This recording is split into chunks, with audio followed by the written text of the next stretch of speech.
Bonjour à tous, bienvenue sur la chaîne Épargne Pluriel, cabinet de gestion de patrimoine 100% indépendant, où on vous décrypte l'univers de la finance et des placements en toute transparence, sans tabou et sans filtre. Hello Alexandre. Bonjour Clément, comment ça va? Eh ben très bien et toi? Très bien, très bien. Je passe du bon temps à Bali et j'en profite pour enregistrer des podcasts avec toi. C'est toujours un plaisir et je pense que tout se passe bien en Indonésie. Du coup aujourd'hui on va parler loi Sapin et assurance vie luxembourgeoise. Et alors, je sais que toi, ton cabinet est assez spécialisé là-dedans et ça fait 10 ans que tu accompagnes des gens qui souscrivent sur des assurances vie au Luxembourg. En fait, le 1er client du cabinet, ça a été, un chef d'entreprise qui a vendu sa boîte et du coup, comme les sommes à placer étaient assez importantes, il a souhaité, ouvrir des contrats, d'assurance vie, de droit luxembourgeois. Avec Lombard International pour la petite histoire. Principalement pour tout ce qui est, triangle de sécurité, c'est-à-dire la garantie illimitée, des actifs. Là où en France, on est, au maximum garanti à 100 000 € s'il y a une faillite bancaire. Au Luxembourg, on va avoir, une garantie en capital qui est, illimitée. On pourra y revenir un peu plus tard. Et du coup, oui, ça fait plus de 10 ans aujourd'hui qu'on travaille, sur le sujet du Luxembourg et c'est vrai qu'on a développé une expertise assez forte et assez pointue là-dessus.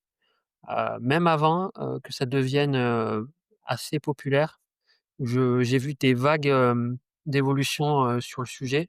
La première vague, ça a été, en 2016.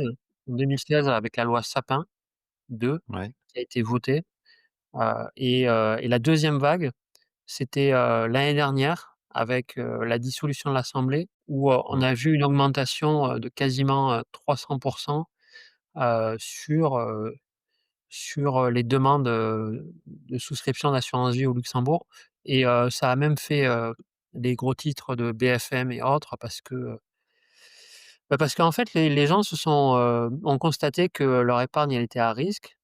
Hem, on va y revenir mais c'est surtout la loi Sapin qui inquiète, les Mmh. épargnants. Oui, parce que, enfin, aujourd'hui, l'assurance vie, donc c'est un des placements les plus recherchés et préférés des Français. Il y a presque 2 000 milliards d'encours, à aujourd'hui là et principalement sur du fonds euro et on le rappelle, le fonds euro, c'est constitué d'obligations, notamment d'États, français, pas que, mais en bon et en fait, de ce que je comprends, c'est que tu as la loi Sapin qui a été mise en place pour te dire, «Les gars, on peut suspendre vos retraits sur vos assurances vie, en fait».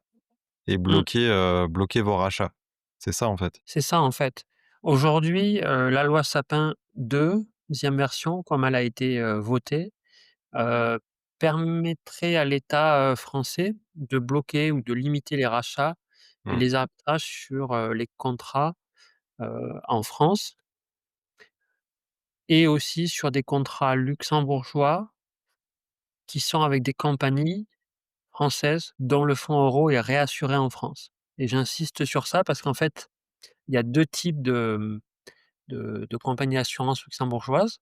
Il y a, par exemple, Generali Luxembourg, Allianz Luxembourg qui ont Mmh. des fonds euros qui sont réassurés en France, donc Ah qui sont oui. en lien avec la France et qui, elles, peuvent être impactées par la loi Sapin et de l'autre côté, il y a des assureurs comme, Afiesca, comme Wellins, comme, Lombard International qui ne vont pas avoir, de fonds euros pour la plupart, sauf pour Afiesca et qui, vont avoir aucun lien avec la France. On appelle ça des pure players luxembourgeois et Mmh. eux ne sont pas impactés par la loi Sapin.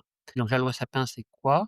C'est la possibilité de bloquer les retraits, pour, en cas de crise, garantir, peut-être, que le fonds euro, ne soit pas trop impacté. Néanmoins, c'est quand même, bah, une restriction des libertés, que l'on peut avoir sur son épargne est quand même quelque chose d'assez notable. Ouais, ouais, ouais, c'est pas enfin, je trouve ça assez, assez inquiétant d'avoir mis ça en place et bon, effectivement, on se demande, pourquoi et je pense que pas vraiment ce qu'il y a derrière, mais, en fait, on si on prend bon, c'est jamais arrivé, un blocage comme ça, mais, en zone euro, il y a eu Chypre, où ils avaient bloqué, ils avaient même, fait ce qu'on appelle un haircut sur le sur les contrats, donc ils avaient, appliqué une décote à tous les contrats pour se renflouer, donc ils avaient clairement, spoilé les épargnants. Bon, on n'en est clairement pas là et c'est pas, enfin la loi Sapin, c'est pas ça, mais je trouve que ça va effectivement à l'encontre des libertés individuelles et en tant qu'épargnant, en fait, ce qui est aussi important, c'est la liquidité des placements et si jamais, j'en ai besoin, j'ai envie de récupérer mes fonds, quoi. Ne serait-ce que pour les réallouer, pour les placer sur autre chose ou là, ça veut dire qu'en cas de grosse crise systémique, type, subprime ou ce genre de choses, en 2008, potentiellement, on peut ne pas faire de rachat ou d'arbitrage ou ce genre de choses sur ces contrats, quoi, donc je pense que Mmh. ça pose quand même un vrai sujet en tant qu'épargnant et on peut comprendre qu'il y en a qui soient intéressés par ces solutions qui offrent davantage de «sécurité» entre guillemets, sur ce point-là. Bah, on peut rappeler un peu ce qui s'est passé en 2013, mais globalement, Chypre était dans une situation financière assez complexe et avec la Banque centrale européenne et le FMI, ils ont, passé un accord et donc tous les dépôts, supérieurs à 100 000 € ont eu un haircut de 47,5. Ça veut dire quoi? Ça veut dire que, les épargnants au-dessus de 100 000 €, ils ont perdu 47,5 de leur épargne. C'est Ouais, énorme. On n'en est pas là, en France, mais néanmoins, on a quand même un problème de dette, récurrent et important. On constate aussi, depuis l'année dernière que, il y a une montée des extrêmes, heu, de droite comme de gauche et on ne sait pas de quoi demain sera fait. Il reste encore, plus d'un an avant, la prochaine élection présidentielle et il y a un environnement politique délétère, ça c'est sûr et donc d'imaginer que, qu'il y ait un extrême, au pouvoir, à la prochaine élection, n'est pas à exclure du tout et on a besoin de lever de l'argent, clairement pour, rembourser, ses dettes et donc une version 3 de la loi Sapin, pourrait tout à fait, être, en lien avec, ce qui s'est passé à Chypre, en 2013. Donc nous, on le voit, je te disais le 2e pic, ça a été, en août 2024 où, il y a eu vraiment une énorme augmentation, là-dessus et les échanges que j'ai pu avoir, c'était souvent avec des personnes, très informées sur la question, avec, des montants à placer, importants, voire très importants. Quand je dis très importants, c'est supérieur à 1 ou 2 millions d'euros, mais pas que, et tout ça a donné, bah, une année record en 2024 et en 2025, ça part, sur les mêmes, niveaux, de collecte et elles souhaitent vraiment être, ces personnes-là, le moins en lien avec la France. Ça veut dire quoi? Ça veut dire non seulement d'avoir ce qu'on appelle un pure player luxembourgeois, un FISK, un Wellins, un Lombard, par exemple, mais Baloise est très bien aussi, hem et avec une banque dépositaire, soit au Luxembourg, soit en Suisse. On peut peut-être faire une brève description de ce que c'est un contrat d'assurance vie, mais globalement, il y a 2 types, il y a 2 grandes catégories de contrats. Les contrats où on a ce qu'on appelle de la gestion libre, c'est un peu comme à la française, c'est-à-dire que, tu as une liste d'unités de compte avec ou pas des avec des ETF parfois, ça dépend des contrats, avec lesquels on travaille, avec des OPCVM, avec un fonds euro pour, un assureur auquel je pense. Hem, mais voilà, tu dois sélectionner dans une liste. C'est souvent pour, des, souscriptions inférieures à 250 000 €. Ensuite, pour les contrats supérieurs à 250 000 €, il va y avoir ce qu'on appelle de la gestion en fonds internes, soit fonds internes dédiés, soit fonds d'assurance spécialisés. Dans un cas, il y a un gestionnaire d'actifs qui va passer les ordres. Dans l'autre cas, c'est de la gestion conseillée et c'est, épargne pluriel qui va passer les ordres pour les clients.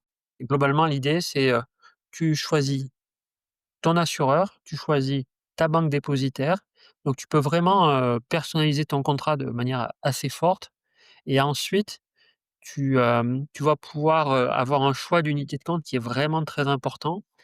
Heu, Au Luxembourg, on va pouvoir aller chercher, des ETF, bah, tiens, on parlait d'IA tout à l'heure, très poussés sur l'IA, aux États-Unis, en France, en Mmh. Europe. On peut aller chercher, des ETF, assez novateurs avec un buffer, c'est-à-dire, un amortissement à la baisse, des marchés.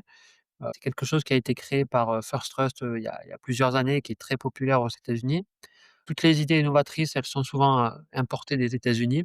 Bon voilà, je ne vais pas trop détailler, les qu'on peut détenir dans un FAS, mais en tout cas, c'est vraiment, Mmh. on va dire la Rolls-Royce, en termes de choix des actifs et c'est souvent ce qui attire en plus de tous les autres sujets que j'ai cités, c'est ce qui attire les épargnants, dans un Mmh. contrat luxembourgeois.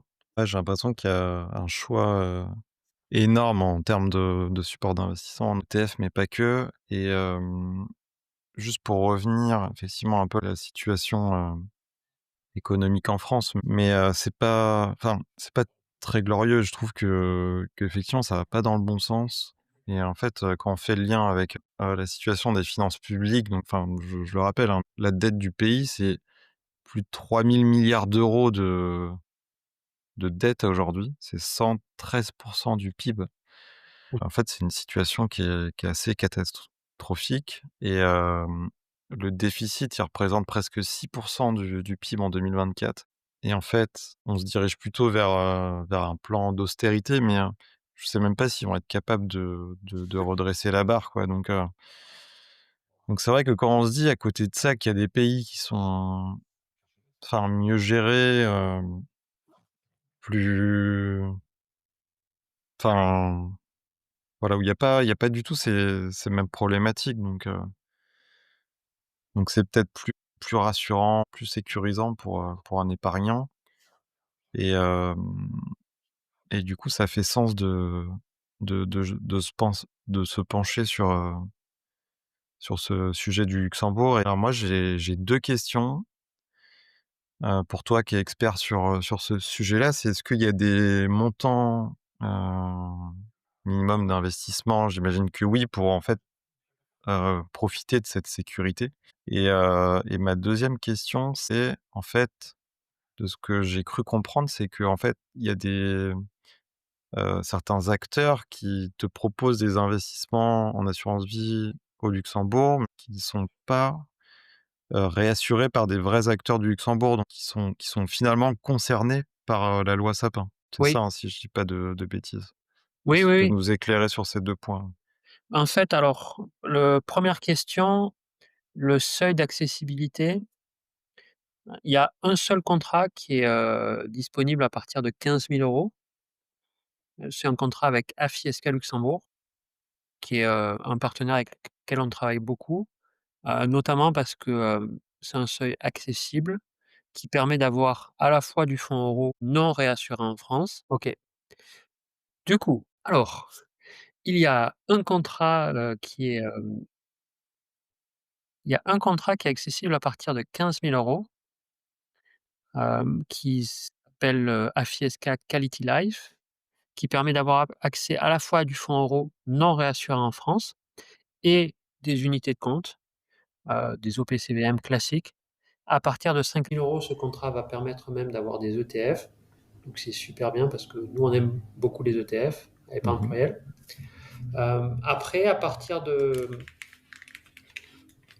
250 000 €, on va avoir une offre qui est un peu plus agrandie, puisque on va avoir tout ce qui est acteurs français, Generali, Allianz Luxembourg, je ne les cite pas tous, mais il y en a beaucoup, qui sont disponibles à partir de 250 000 €, ou des pure players, comme j'ai déjà cité, ou Allianz. Baloise, Lombard International, qui vont permettre de faire soit des fonds internes dédiés, soit des FAS, qui permettent d'avoir après une allocation d'actifs qui est aussi très très étendue. À partir de 500 000 euros, on va pouvoir accéder à ce qu'on appelle le crédit Lombard. On pourra faire un épisode sur le crédit Lombard. D'ailleurs, il y a un épisode qui va sortir dédié à ça sur la chaîne de Thomas, Investir Simple. Je vous invite à aller le regarder quand le podcast sera sorti en septembre, où je fais un détail sur le crédit Lombard et les possibilités qu'offre cette ligne de crédit. Donc voilà, pour répondre à ta première question, les deux seuils, on va dire, les plus importants, c'est 15 000 et 250 000 euros. Après, sur les assureurs, je les ai un peu détaillés, mais globalement, il y a deux familles d'assureurs. Les franco-luxembourgeois, je les redis, c'est Generali, c'est AG2R La Mondiale, c'est Alliance Luxembourg, c'est le nouveau contrat de Bourso Vie qui est avec un assureur Sogelife français. Tout ça, ça va avoir un lien avec la France, de par la réassurance du fonds euro. Et du coup, cette partie-là est impactée par la loi Sapin. Et donc, on n'est pas à l'abri de tout ce qu'on a cité au début du podcast. Et après, il va y avoir les pure players luxembourgeois. Ça va être Afieska, Wallins, Lombard, One Life, Baloise, qui eux ne vont pas avoir de lien avec la France, qui sont donc immunes à la loi Sapin et qui offrent par ailleurs toute une flexibilité en termes de support d'investissement.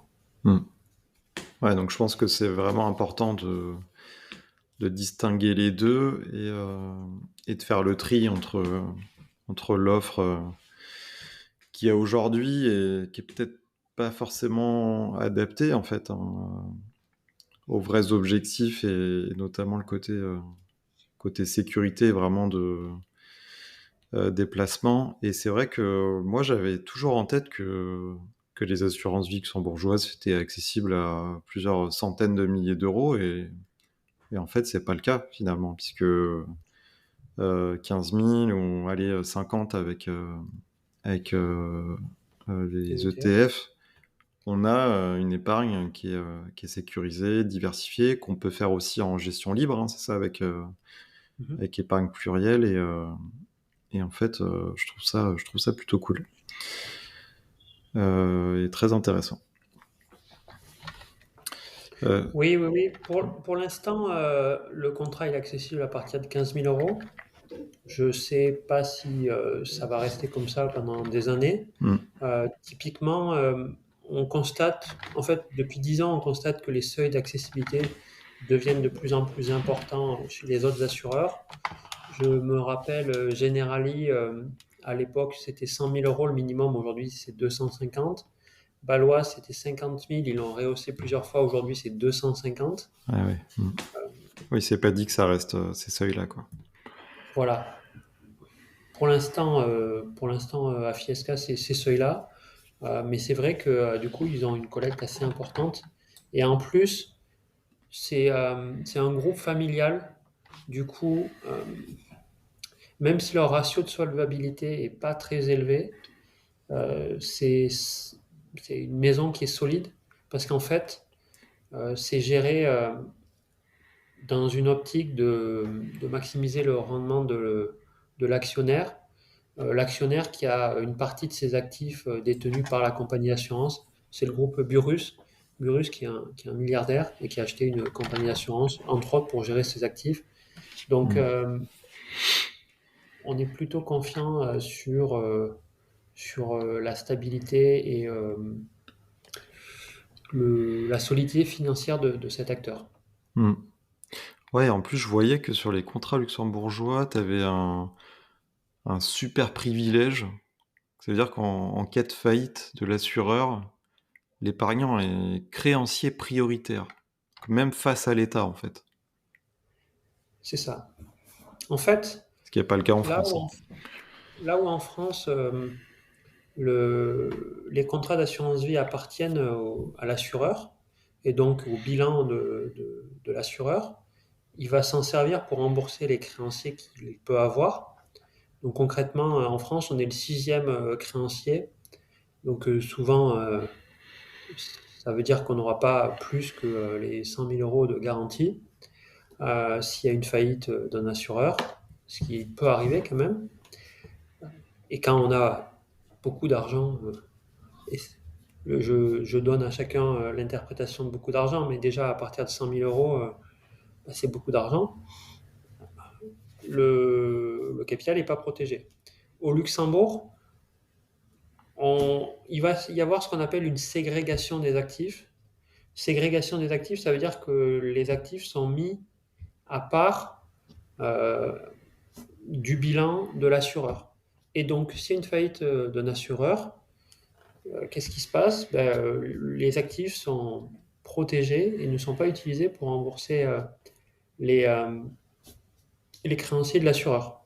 Dernièrement, il n'y a pas si longtemps que ça, il y a eu un assureur qui a fait faillite, FWU, au Luxembourg, il y a eu un blocage, euh, et ça a fait les grands titres des Échos, par exemple.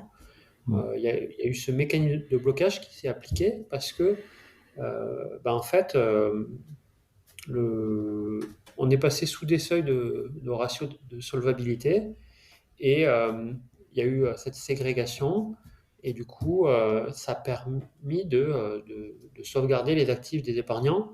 Donc on constate que même en cas de problème d'un assureur luxembourgeois, voilà, le mécanisme permet de faire en sorte qu'il n'y ait pas de problème.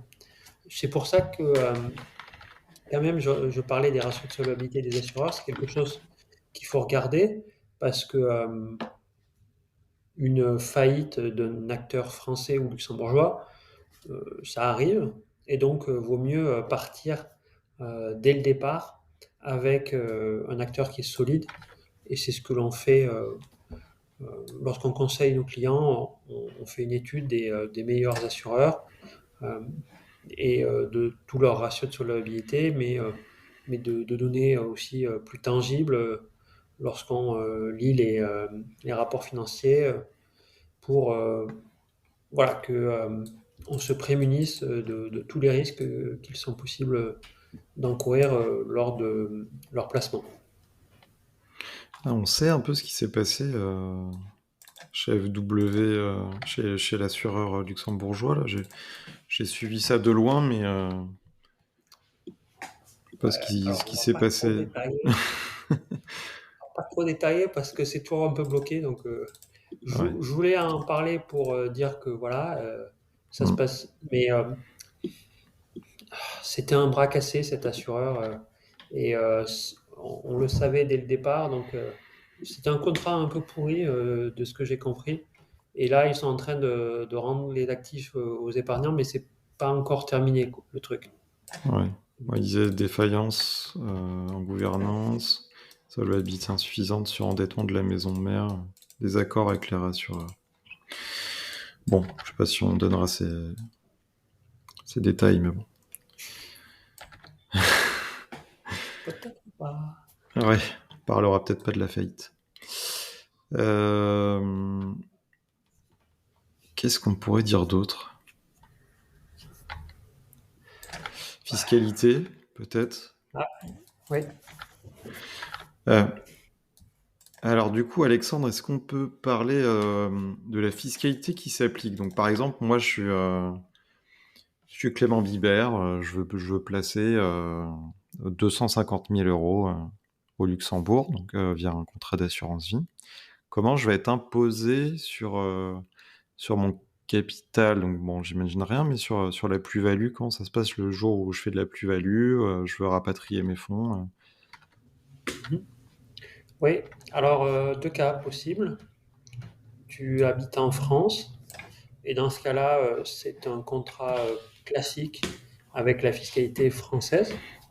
Donc avant 8 ans PFU, après 8 ans les abattements classiques d'un contrat d'assurance vie que l'on peut avoir en France. Donc aucun avantage concurrentiel là-dessus.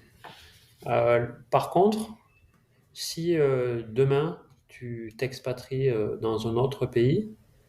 Alors je vais me simplifier la vie, je vais dire Dubaï, mais ça peut être le Portugal, comme l'Italie, comme l'Indonésie. Bon, Dubaï, la fiscalité sur les plus-values, c'est zéro. Bah, tu seras fiscalisé à zéro Ouais, donc sur, ça dépend de ton zéro pays de fiscalité. résidence, ça dépend de ton pays de résidence fiscalement parlant. Tout à fait, oui. Le Luxembourg n'applique pas de fiscalité à la source, donc ça dépend uniquement du pays dans lequel tu résides. Donc ça peut être souvent plus intéressant que la fiscalité française. C'est quand même Mmh. assez rare qu'on trouve un pays où il y a plus de Pire que fiscalité. pire que la France, d'un point de vue C'est pas fiscal, ouais. encore mieux. OK, et ça veut dire que, les expats, par exemple, qui vivent plus de 6 mois, c'est ça, à l'année à l'étranger, tu es considéré comme, Alors, je suis enfin pas qui fiscaliste. ouais, qui est concerné par, Alors, je suis pas fiscaliste, mais pour être résident fiscal d'un pays, il faut considérer être plus de 6 mois dans ce pays mmh, et globalement avoir le centre de ses intérêts économiques.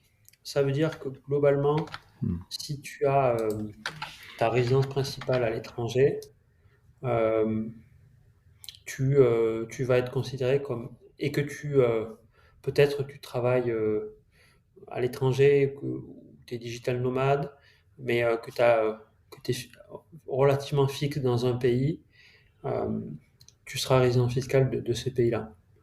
Euh, un contre-exemple, c'est quelqu'un qui a gardé sa résidence principale en France et qui revient très régulièrement, qui paye toujours ses factures EDF, etc., etc. Bon, là, l'administration fiscale pourrait considérer que cette personne est résidente fiscale française. Mais encore une fois, prenez conseil auprès d'un fiscaliste sur ces questions-là euh, pour être sûr de votre résidence fiscale. OK, très clair. Est-ce que tu as autre chose à ajouter? Moi, je pense que pour un premier point sur l'assurance du Luxembourg, on a couvert pas mal de sujets. Si les auditeurs ont plus de questions, ils peuvent les mettre en commentaire. Et on Mmh. se fera plaisir de refaire une vidéo sur la question. Ouais, surtout n'hésitez pas si vous avez des questions, on fera d'autres vidéos, je pense, un peu plus poussées sur ces sujets, et vraiment pour avoir une première intro. Moi, personnellement, je connaissais très peu, l'assurance vie au Luxembourg, et je trouve qu'il y a plein de points positifs dans ce contexte assez mouvementé, donc c'est hyper intéressant. On va sûrement vous faire un petit book, récap sur tout ce qui s'est dit et qu'on pourra mettre à disposition. Alors n'hésitez pas à nous mettre en commentaire si ça vous intéresse, et on pourra vous le transmettre. Merci Alexandre pour ces échanges, pour ce temps, et on voit que tu es un vrai expert sur ces sujets-là, et épargne pluriel accompagne, hein, c'est ça, depuis 10 ans, des clients qui investissent sur ce type de produit. Oui, tout à fait. C'est une des lignes sur lesquelles on a vraiment le plus d'expertise parce qu'on a commencé et la plupart de nos clients aujourd'hui sont sur des contrats luxembourgeois. Après, on travaille aussi sur des contrats français, mais c'est vrai que souvent, quand on a des montants au-delà de 100 000 euros à placer, je me demande quel est l'avantage d'un contrat français. Donc, c'est pour ça qu'on oriente souvent nos clients là-dessus. Mm. Et n'hésitez pas à aller voir le site assuranceviluxembourg.com, qu'on mettra également en lien de la description, et qui traite de tous ces sujets, et qui est très détaillé. Oui, donc on parle Euh, de tous les assureurs sur le marché. ouais, super. Donc, Et vas-y. ben, On a même été contacté par, Le Revenu, qui, nous a cité, un tout petit dans leur article, consacré à l'assurance vie au Luxembourg il y a quelques mois. Mmh. Une consécration pour un petit cabinet indépendant, comme Épargne Pluriel. Super, bah, merci. À bientôt, Ouais, Clément. merci Alexandre. Bon séjour à Bali et profite bien des plages et du sport, bien sûr. Merci.